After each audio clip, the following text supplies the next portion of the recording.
Back in 2018, I first got a chance to get my hands on one of these, the, as you have seen, new reissued wood Dynasonic drums, and I didn't get a chance to play one as such, but I did get a chance at the London Drum Show to have a good visual going over of them, and you know, they look like pretty cool drums.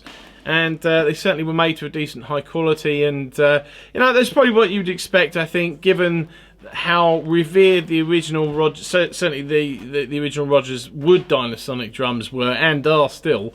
And some of the names that I know were involved, Steve Maxwell and I think Bill Dettamore as well, Pork Pie. You know, they were some of the people that were involved in bringing these new drums out and back to life.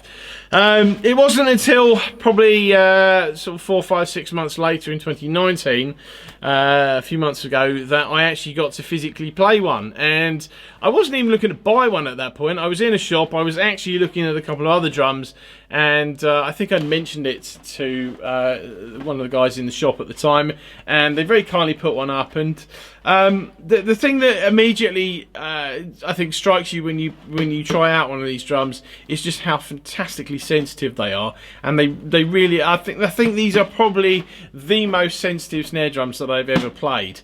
I can't think of any others that are quite as fundamentally sensitive as these. And if you've seen my recent my recent video on buying tips, this drum came as a result of what I was talking about in that video. I signed up to a mailing list, and the shop in question just happened to be doing these for 40% off the retail price, and at that point this became cheaper to buy than the only one of these drums I've seen secondhand by probably about £100. So it was kind of, I wasn't looking to buy one of these drums, but at the same time it was silly to kind of not buy one at that point, because I probably was never going to see one again. It's quite so cheap. I originally tried to order it in white marine pearl, but that didn't come off. You know, I was thinking it's a reissue of a classic snare drum, but you know, it's a classic snare drum.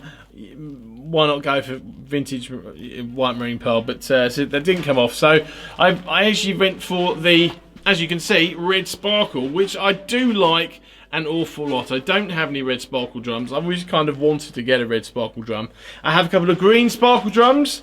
I'm not a huge sparkle person, but yeah, that was just, you know, something about red sparkle and green sparkle I really kind of like, and you know, so I went for this, and to be honest, it's probably better for me than the white marine pearl anyway.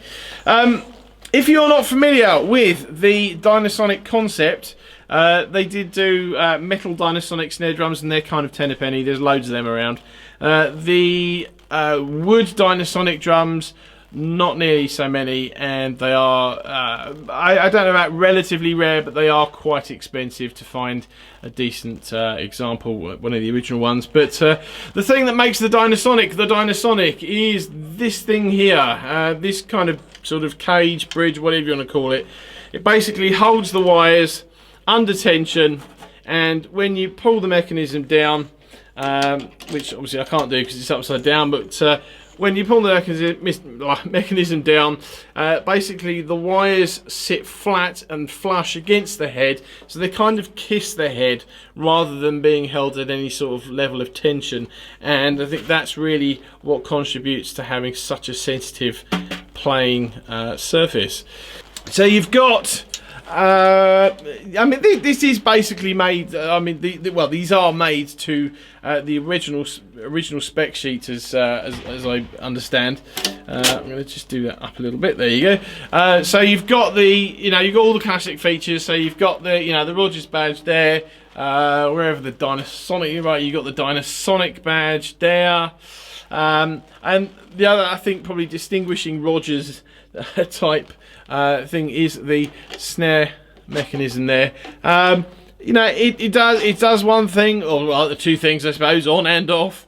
But you know, at the end of the day, I mean, it is a fairly basic, straightforward mechanism, but it's that classic Rogers thing again, and it's as good as the original. It's as good looking as the original anyway, and you know, it does the on and it does the off, and I don't know if you need any more than that really, but you've got the tensioning and everything for the cage.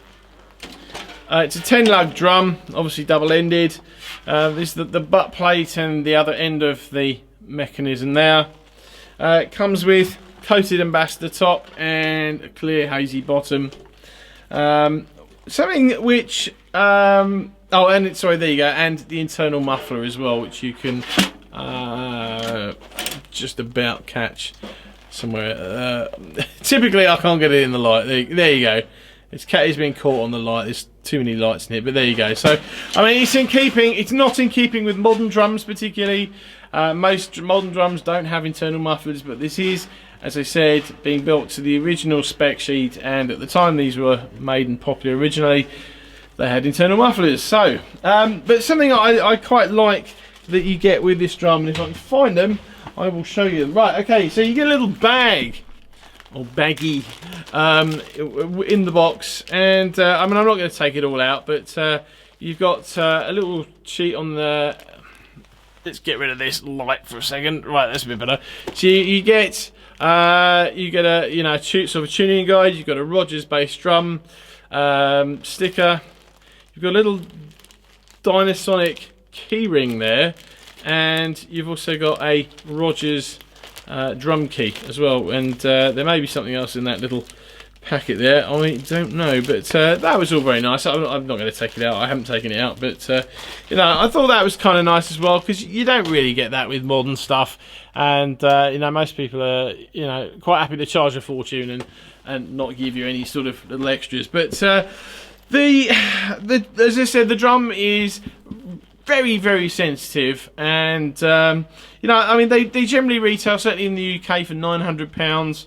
That'll be obviously the equivalent in the US, but you know what, I think for what it is and what you get for it, I think it's probably worth the money, actually, even if it is, I mean, as I said, it's more than I actually paid for it, but I don't think that's bad value even at full retail.